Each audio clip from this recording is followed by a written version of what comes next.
Tourism in Idaho has played an increasingly important role in the state's economy. The original tourist destination, Sun Valley, is a thriving one in summer and winter.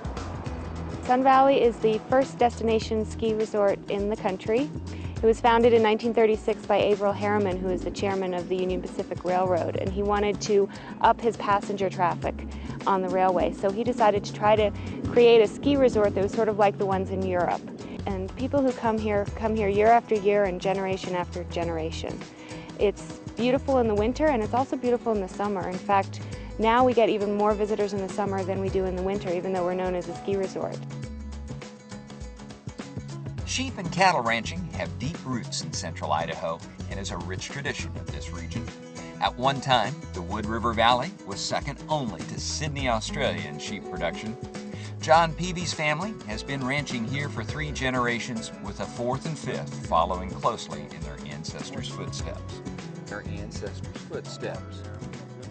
Well, this area of Idaho is just ideally suited to sheep ranching. Sheep are, their ancestors were bighorn sheep, and bighorns love to climb, they love the mountains, they love to sleep up on top of a ridge or a mountaintop.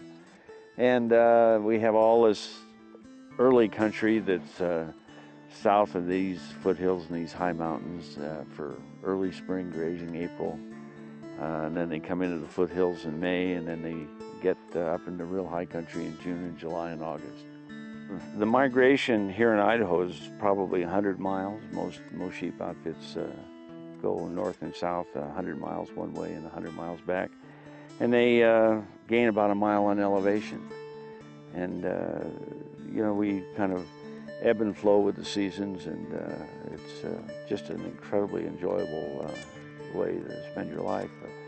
The relationship with the animals is wonderful, and you get to know them, and they've all got wonderful characteristics and personalities. And I'm talking about the dogs and the horses now, but the sheep, you don't really appreciate all the different attributes of their personalities, but it's a great way to spend one's life.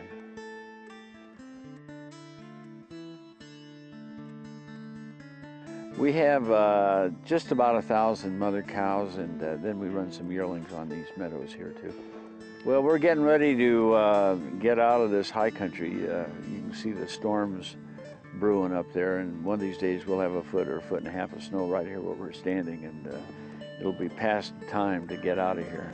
Well, we're getting ready to wean the calves off of this bunch of cows over yonder, and they're going to put them in the field overnight and then run them in the corral and put the calves on one side of a pole fence and the cows on the other, and they'll sit there and bawl at each other for 3 or 4 days, and then they'll kind of go out and forget about losing their moms and go on and grow up and be big, healthy calves.